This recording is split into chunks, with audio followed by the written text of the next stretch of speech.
فأنا ناصح لإخواني بالصدع بالحق تبيض وجوههم. السكوت في مسألة الحزبية يضرها، فاصدع بما تؤمر وأعرض عن المشركين. سلامي على دماج ورجالها والشيخ يحيى ودار العلم يا سعد بانيها. اللهم صل على محمد عبدك ورسولك وعلى آله وأصحابه أجمعين أما بعد.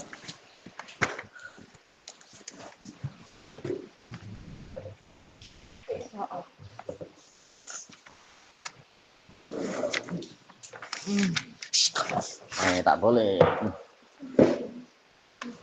Ada duduk situ, murid baik. Kita di akhir-akhir muka surat 37 dari Mustalahul Hadis.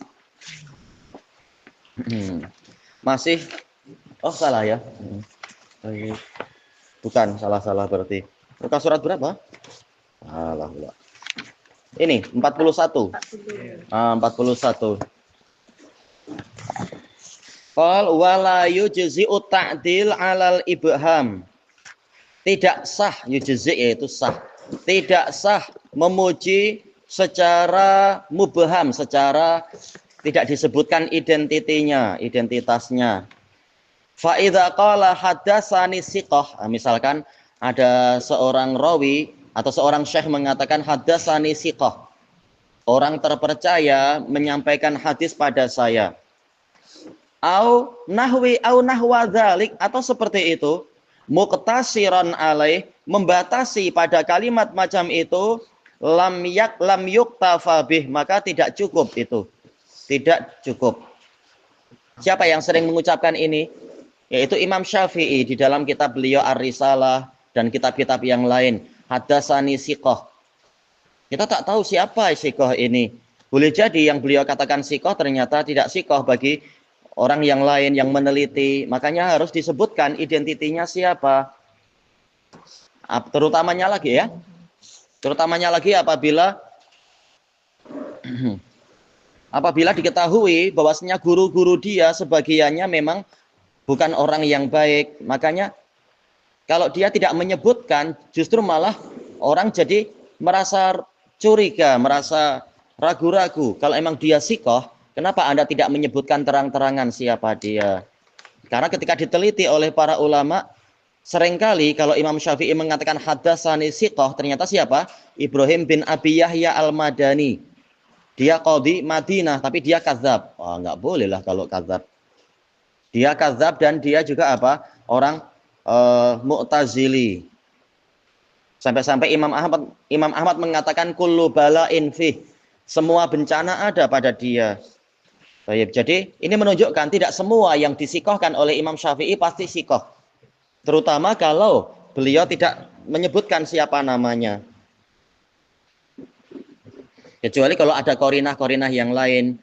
Ternyata yang dimaksudkan adalah yaitu Imam Ahmad bin Hambal. Karena terkadang kalau Imam Syafi'i mengatakan hadatsani sikoh, maksudnya adalah Abu Abdillah Ahmad bin Hambal. Ya, jelas beliau sikoh imam. Cuma kalau Syafi'i tidak terang-terangan menyebutkan nama, jelas orang jadi ragu-ragu siapa yang antum maksudkan dengan sikoh ini. Tidak jelas. Baik. Maka kalau sekedar kalimat itu tidak cukup. Harus diperiksa lagi siapa orang ini yang tidak disebutkan identitinya ini. Wali annahu qad yakunu siqatan indah. Karena boleh jadi memang guru tadi siqah menurut Imam Syafi'i, wa ghairuhu qad tala'a ala jarhih. Sementara ulama yang lain telah mengetahui dia itu terkena kritikan yang muktabar, bukan kritikan yang palsu. Ibrahim bin Abi Yahya yang mengkritiknya memang apa? Ulama-ulama muktabar, memang terbukti dia pendusta dalam riwayat dan dia akidahnya adalah Mu'tazilah. Maka tidak layak dihukumi sebagai siqah.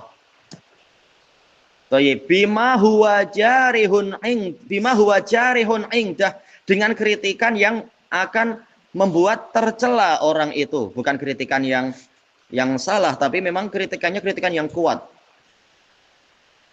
Au bil ijma' indahu, menurut dia, atau bahkan menurut ijma', memang ini kritikan yang muktabar. Kesimpulannya apa? Sekedar hadatsani siqah tak cukup. Orangnya tak jelas siapa dia. Fayahtaju ila an yusammiyah. Maka diperlukan untuk si alim tadi menyebutkan siapa nama guru dia yang dinukilkan ceritanya itu. Hatta yu'raf, sehingga dikenali. Bal idrabuhu an tasmiyatih. Bahkan idrab yaitu ketidakmauan beliau untuk menyebutkan nama gurunya muribun. Ini menimbulkan kebimbangan.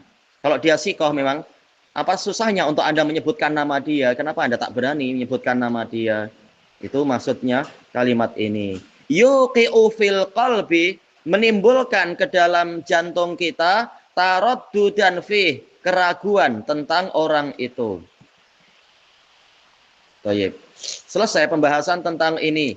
Kalimat hadatsani siqah itu tidak cukup. Kecuali kalau apa?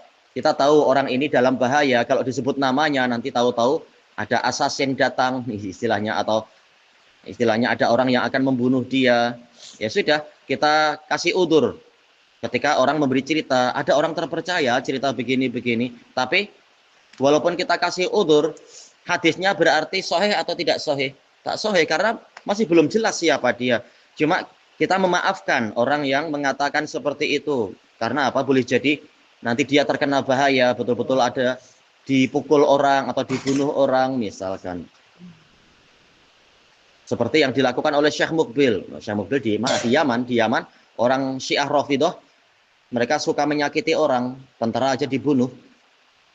Makanya Syekh Mukbil terkadang seperti di dalam, kalau tak salah dalam kitab beliau Gharatul Asyritah, beliau menyebutkan itu hadatsani siqah, hadatsani akhun siqah. Ada saudara yang terpercaya cerita begini-begini tentang Rafidhah dan sebagainya. Ya kita kasih udur. Karena memang Rafidhah berbahaya sekali. Tapi apakah hadisnya jadi sahih? Tentunya tidak, karena syarat belum terpenuhi. Kemudian dilanjutkan berikutnya, wariwayatul adl amman sammah lam yakun ta'dilan.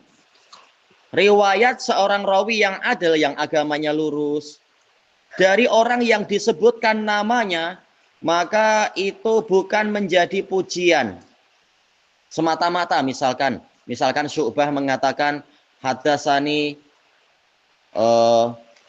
siapa misalkan ya, yaitu Abu Zinad. Apakah semata-mata tatkala A'mash mengatakan hadatsani Abu Zinad berarti Abu Zinad siqah? Sekedar macam itu? Enggak.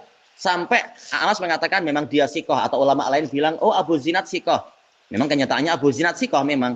Cuma semata-mata disebutkan namanya ini belum cukup.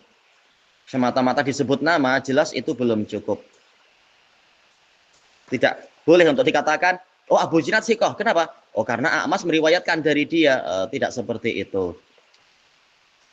Kecuali kalau sudah terbukti bahwasanya semua guru orang itu dia adalah siqah, terbukti dan tidak ada cacat, tidak ada apa istilahnya perkecualian sama sekali. Maka kalau orang ini memang meriwayatkan, banyak ulama menerima seperti itu. Memang terbukti dia tidak punya guru kecuali yang siqah semata. Baik. Tapi secara umum sekedar seseorang disebut namanya oleh rawi yang siqah, maka orang itu belum tentu siqah juga. Harus kita lihat, ada tidak yang mengatakan dia siqah atau meneliti dan seterusnya. Sekedar disebut nama itu tidak cukup. Ini peraturan dasar ya, bukan berarti selalu seperti itu. Tapi itu hukum asalnya seperti itu. Sekedar disebut nama bukan berarti langsung dia siqah. Ketika diriwayatkan darinya, ketika ilmunya diambil oleh rawi yang siqah. Kemudian wal majhul man yu'rafu ismuhu walam yu'rafu haluh. Majhul itu siapa? Yaitu orang yang namanya diketahui namun keadaannya tidak dikenali. Keadaannya belum diketahui. Aksam, mereka ada beberapa jenis. Kalau dikatakan, terkadang kita mendengar fulan majhul. Apa maksudnya majhul? Apakah namanya tidak diketahui? Namanya diketahui. Kalau namanya tidak diketahui dipanggil apa? Dipanggil apa? Biasanya Kalau namanya tidak disebut dipanggil apa? Itu perbuatan orang yang menyembunyikan. Tapi rawi yang tidak disebut namanya cuma sekedar hadasani fulan atau hadasani rojulun. Bukan. Lebih buruk dari majhul. Apa istilahnya? Mubham. Iya, mubham. Tidak disebut namanya sama sekali. Sekitar hadasani muadzin. Kita tak tahu siapa yang engkau maksud muadzin. Muadzin yang di mana? Atau hadasatni imra'atun. Seorang wanita bercerita pada saya. Ini mubham. Sekarang sedikit lebih bagus. Majhul ini man yu'rafu ismuh. Orang yang namanya telah diketahui, disebutkan namanya. Tapi kita tak tahu kualitinya. Inilah majhul. Baik. Nah, maka sekarang pembahasannya majhul, yaitu orang yang tidak diketahui namanya. Orang yang diketahui namanya, tapi lam yu'raf haluh, keadaannya belum diketahui. Aqsam, majhul ada beberapa jenis. Ahaduhuma, yang pertama, majhulul ain. Ain bukan artinya mata ya, tapi apa? Zat.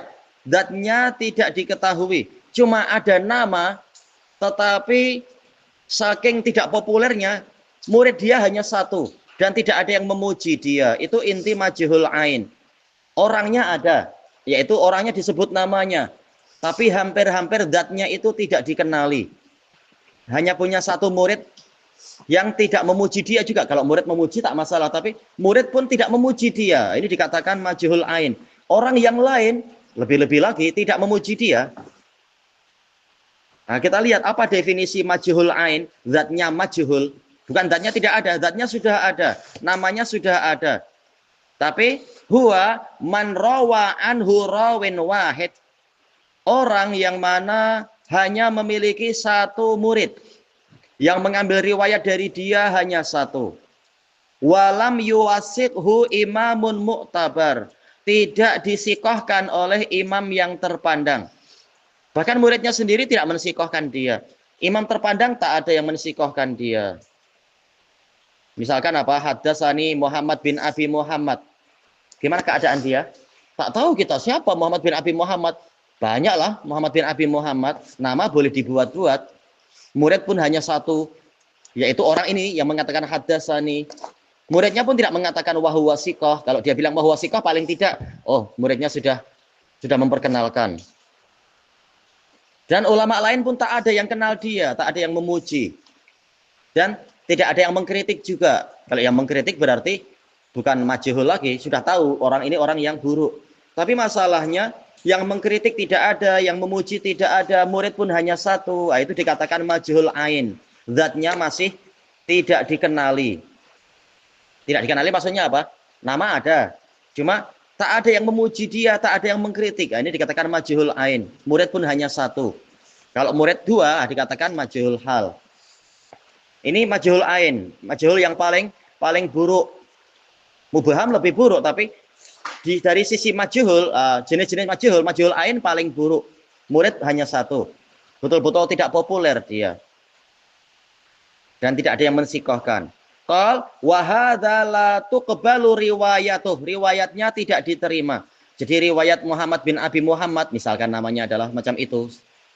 Muhammad bin Abi Muhammad, maka riwayatnya tidak diterima li'adami ma'rifati adalatih, karena tidak diketahui kelurusan agamanya, wala dhabtih, tidak diketahui kekuatan hafalannya.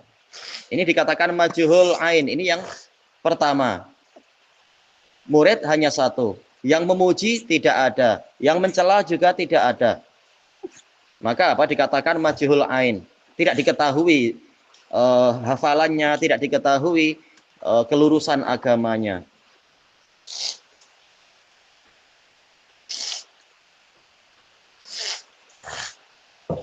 Yang kedua, majhulul hal. Keadaannya yang majhul. Sekarang zatnya sudah diketahui. Sampai apa? Punya murid 2 atau lebih. Cuma apa? Hafalannya belum jelas. Wa huwa man rawa anhu rawiyan au aksar. yaitu seseorang yang memiliki 2 murid atau lebih. Jadi zatnya sudah diketahui. Bahkan yang jadi murid bukan hanya 1. Jadi menunjukkan dia dikenal oleh sebagian muhaddisin, cuma ya masih sedikit yang kenal. Tapi walam yuwasikhu imamun mu'tabar, belum disikohkan oleh imam yang terpandang, belum ada yang mensikohkan. Nah, dikatakan majhul hal. Boleh untuk penguat, tapi untuk sendirian meriwayatkan tak boleh. Tapi untuk menguatkan, boleh. Saling menguatkan dengan teman-teman yang lain, boleh. Ini majhul hal. Zatnya sudah diketahui. Murid ada 2 atau lebih. Cuma belum ada yang mensikohkan dia. Dan juga apa? Belum ada yang mengkritik. Kalau sudah ada yang mengkritik dari ulama muktabar, tidak dikatakan majhul, karena sudah diketahui dia kualitinya buruk. Tapi ini memang belum diketahui kualitinya. Intinya itu. Qala Ibnu Hajar rahimahullah, in rawa an husnan fasaidan, kalau seseorang itu memiliki 2 murid atau lebih, rawa anhu yaitu mengambil riwayat, maksudnya punya murid. Seseorang punya murid 2 atau lebih, walam yuwassak, tapi dia tidak disikohkan. Si guru ini belum ada yang mensikohkan dia, fahuwa majhulul hal. Maka dia dikatakan majhul hal. Keadaannya masih majhul. Ainnya sudah diketahui, tapi halnya belum. Wahuwal mastur. Dan dialah yang dikatakan sebagai mastur, yaitu yang tertutupi. Keadaannya masih tertutupi. Walaupun sebagian ulama membezakan antara majhul hal dengan mastur. Mastur masih lebih bagus. Tapi tak masalah, ini khilaf dalam istilah. Ibnu Hajar mengatakan sama antara majhul hal dengan mastur. Intinya masih lebih baik daripada majhul ain. Qal wa qad qabila riwayatuhu jama'atun bi ghairi qaid. Sejumlah ulama menerima riwayatnya tanpa ada ikatan. Tentunya tak betul. Karena apa? Belum jelas siapa yang mensikohkan dia. Bagaimana langsung diterima? Makanya waraddahal jumhur. Jumhur menolak riwayat orang yang seperti itu. Menolak dalam artian tidak cukup untuk jadi hujjah. Kita tak tahu siapa yang mensikohkan orang ini. Bagaimana langsung kita jadikan sebagai hujjah. Maka tidak diterima. Tidak diterima bukan berarti langsung dibuang. Tapi kalau bersendirian tidak boleh menjadi hujjah. Kalau ada yang menguatkan, nah tak masalah. Jadi hasan li ghairi. Wa tahqiq, nah kata Al-Hafidz, penelitian dalam masalah ini bagaimana? Anna riwayatal mastur, bahwasanya riwayat mastur, siapa yang ingat mastur itu macam mana mastur? Ya. Iya, keadaannya tidak diketahui. Zatnya sudah diketahui, murid sudah ada 2 atau lebih. Cuma belum ada yang mensikohkan dia. Dan belum ada yang mengkritik dia juga. Baik.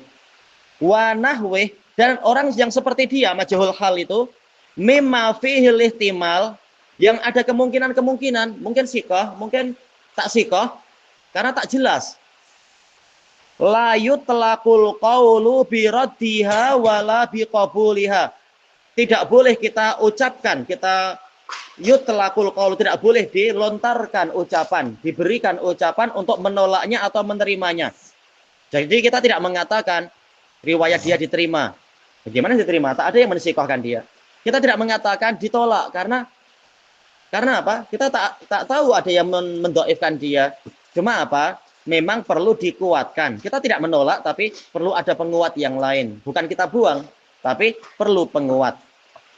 Bal yuqal. Makanya Al-Hafidz mengatakan, tapi kita katakan huwa mauqufatun. Dia dihentikan, mauqufah ila istibanati halih. Sehingga menjadi jelaslah keadaan dia. Misalkan tadi Muhammad bin Abi Muhammad, tetapi ternyata muridnya 2. Berarti sudah dipercaya oleh 2 orang murid. Nah, paling tidak dia bukan majhul ain. Cuma belum ada yang mensikohkan dia. Tahu-tahu dia meriwayatkan suatu hadis. Maka kita katakan riwayat Anda tidak saya tolak. Tapi juga tidak saya terima karena saya belum tahu kekuatan hafalan Anda. Ternyata kemudian di hari berikutnya ada riwayat lain yang menguatkan. Nah, sekarang jelas keadaan, yaitu hafalan Anda betul. Maka jadi apa? Hasan li ghairi. Kita tidak langsung mengatakan dia sikoh karena belum diteliti sejumlah hadisnya. Tapi untuk riwayat yang ini terbukti hafalan Anda betul karena ada yang menguatkan Anda. Makanya hadisnya menjadi hasan li ghairi. Keadaannya menjadi lebih jelas, yaitu dia tidak bersendirian di dalam menghafal hadis itu. Baik. Kama jazama bihi Imamul Haramain. Sebagaimana inilah yang dipastikan oleh Imam Haramain. Imam Haramain siapa ya? Al-Juwaini ya. Abdul Aziz bin Abdul Malik. Betul, namanya Abdul Malik. Baik, Abdul Malik Al-Juwaini. Siapa tadi? Abdul Ma'ali Al-Juwaini. Beliau mengatakan riwayat rawi yang mastur atau majhul hal tidak ditolak dan tidak diterima, tapi dihentikan sehingga jelas bahwasanya ada yang menguatkan dia dan sebagainya. Selesai dari Nuzhatun Nadhar. Ilahuna wallahu a'lam.